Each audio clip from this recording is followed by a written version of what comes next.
Hi hello friends, welcome back to my channel Sihi Sandhya.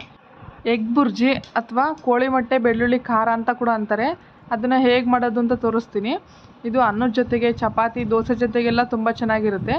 First ಪ್ಯಾನ್ನ ಒಲೆ ಮೇಲೆ ಇಟ್ಬಿಟ್ಟು ಅದು ಬಿಸಿ ಆದಮೇಲೆ ಆಯಿಲು, ಒಣಮೆಣ್ಸಿನ್ಕಾಯಿ, ಹಸಿಮೆಣ್ಸಿನ್ಕಾಯಿ ಹಾಗೆ ಈರುಳ್ಳಿನ ಹಾಕ್ಬಿಟ್ಟು ನೀಟಾಗಿ ಫ್ರೈ ಮಾಡ್ಕೊಳ್ಬೇಕು.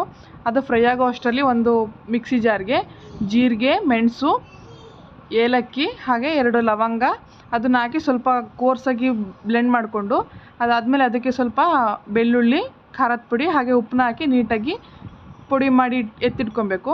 ಆಮೇಲೆ ಈ ಕಡೆ ಒಲೆ ಮೇಲೆ ಈರುಳ್ಳಿ ಎಲ್ಲ ಸಾಫ್ಟ್ ಆದಮೇಲೆ ಅದಕ್ಕೆ ನಮಗೆ ಎಷ್ಟು ಮೊಟ್ಟೆ ಬೇಕೋ ಅಷ್ಟು ಮೊಟ್ಟೆನ ಒಡೆದು ಹಾಕ್ಕೊಳ್ಬೇಕು. ನೀಟಾಗಿ ಕಲಿಸ್ಬಾರ್ದು, ಹಾಗೆಯೇ ಒಡೆದು ಹಾಕ್ಕೊಳ್ಬೇಕು. ನಾನು ಒಂದು 10 ಮೊಟ್ಟೆ ತೊಗೊಂಡಿದ್ದೀನಿ. ಆ ಮೊಟ್ಟೆ ಬೇಯೋವರೆಗೂ ಅದಕ್ಕೆ ಒಂದು ಪ್ಲೇಟ್ನ ಮುಚ್ಚಿ ಬೇಯಿಸ್ಕೊಳ್ಬೇಕು. ಈ ಕಡೆ ನಾವು ಪುಡಿ ಮಾಡಿ ಇಟ್ಕೊಂಡಿದ್ವಲ್ಲ, ಅದು ಬೆಳ್ಳುಳ್ಳಿ ಎಲ್ಲ ಹಾಕಿ ಪುಡಿ ಮಾಡಿರೋದು ಕೂಡ ಸಾಫ್ಟಾಗಿ ಪುಡಿ ಆದಮೇಲೆ ನೋಡಿ, ಇವಾಗ ಮೊಟ್ಟೆನ ತೋರಿಸ್ತಾ ಇದ್ದೀನಿ. ಒಂದು 75% ಅಷ್ಟು ಮೊಟ್ಟೆ ಬೆಂದಿರಬೇಕು, ಪೂರ್ತಿ ಬೇಯಬಾರ್ದು.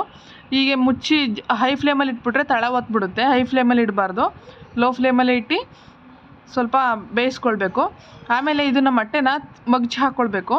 ಒಂದೊಂದು ಸಪ್ರೇಟಾಗಿ ಕಲಿಸ್ಕೊಳ್ದಿರ ಸಪ್ರೇಟಾಗಿ ಮಗ್ಚಿ ಹಾಕ್ಕೊಂಡು ಬೆಳ್ಳುಳ್ಳಿ ಖಾರ ಮಾಡಿ ಇಟ್ಕೊಂಡಿದ್ವಲ್ಲ, ಅದನ್ನು ಒಂದು ಕಡೆ ಸೈಡಿಗೆ, ಮೊಟ್ಟೆ ಎಲ್ಲ ಒಂದು ಕಡೆ ಸೈಡಿಗೆ ಬರೋ ಥರ ಮಾಡಿ, ಇನ್ನೊಂದು ಕಡೆ ಸೈಡ್ಗೆ ಸ್ವಲ್ಪ ಆಯಿಲ್ ಇರ್ತಲ್ಲ, ಆ ಕಡೆ ಆ ಬೆಳ್ಳುಳ್ಳಿ ಖಾರನ ಹಾಕ್ಕೊಳ್ಬೇಕು. ಹಾಕ್ಕೊಂಡು ನೀಟಾಗಿ ಎಣ್ಣೆಲೆ ಸ್ವಲ್ಪ ಫ್ರೈ ಮಾಡಿ, ಅದು ಸ್ವಲ್ಪ ಫ್ರೈ ಆಗಿದೆ ಅನ್ನೋವಾಗ ಈ ಮೊಟ್ಟೆಲೆಲ್ಲ ಫ್ರೈ ಮಾಡಬೇಕು ನೀಟಾಗಿ. ಈ ಎಗ್ಗು ಮೊದಲೇ ಒಡೆದು ಹಾಕ್ಕೊಂಡಿದ್ವಲ್ಲ, ಅದನ್ನೆಲ್ಲ ನೀಟಾಗಿ ಫ್ರೈ ಮಾಡ್ಕೊಳ್ಬೇಕು. ಎಗ್ಗು ಪೂರ್ತಿ ಕಲಿಸ್ಕೊಳ್ಬಾರ್ದು, ಹಾಗೆಯೇ ಸ್ವಲ್ಪ ಕೈಗೆ ಸಿಗಬೇಕು ಎಗ್ಗು. ಆ ಥರ ನೀಟಾಗಿ ಕಲಿಸ್ಕೊಂಡು ಲಾಸ್ಟಲ್ಲಿ ಸ್ವಲ್ಪ ಉಪ್ಪನ್ನ ಹಾಕ್ಕೊಳ್ಬೋದು. ಇದು ಅನ್ನಕ್ಕೆ ತುಂಬ ಚೆನ್ನಾಗಿರುತ್ತೆ. ನಾವು ಯಾವುದಾದ್ರೂ ಸಾಂಬಾರು ಮಾಡ್ಕೊಂಡಾಗ, ತಿಳಿ ಸಾಂಬಾರು ಮಾಡ್ಕೊಂಡಾಗ ಸೈಡ್ ಡಿಶ್ಶಾಗಿ ಕೂಡ ಚೆನ್ನಾಗಿರುತ್ತೆ. ಇಲ್ಲಾಂದರೆ ಇದನ್ನು ಡೈರೆಕ್ಟಾಗಿ ಅನ್ನದಲ್ಲೇ ಕಲಿಸ್ಕೊಂಡು ತಿನ್ಬೋದು. ಲಾಸ್ಟಲ್ಲಿ ಸ್ವಲ್ಪ ಕೊತ್ತಂಬರಿ ಸೊಪ್ಪನ್ನ ಕಟ್ ಮಾಡಿ ಮೇಲಿಂದ ಉದುರಿಸ್ಕೊಂಡ್ರೆ ಅನ್ನದ ಜೊತೆಗೆ ತಿನ್ನೋಕ್ಕೆ ತುಂಬ ಚೆನ್ನಾಗಿರುತ್ತೆ. ಇವತ್ತಿನ ರೆಸಿಪಿನ ನೀವು ಕೂಡ ನಿಮ್ಮ ಮನೇಲಿ ಟ್ರೈ ಮಾಡಿ, ಹೇಗೆ ಬಂತು ಅಂತ ನಮಗೆ ಕಮೆಂಟ್ ಮೂಲಕ ತಿಳಿಸಿ. ಹಾಗೆ ಈ ಥರ ಎಗ್ ಬುರ್ಜಿ ಮಾಡಿರೋದು ನಿಮ್ಗೆ ಯಾರಿಗಾನ ಇಷ್ಟ ಆಗಿದ್ರೆ ಒಂದು ಲೈಕ್ ಮಾಡಿ. ಇದೇ ಥರ ವೆರೈಟಿ ರೆಸಿಪೀಸ್ಗಾಗಿ ನಮ್ಮ ಚಾನಲ್ನ ಸಬ್ಸ್ಕ್ರೈಬ್ ಮಾಡಿ.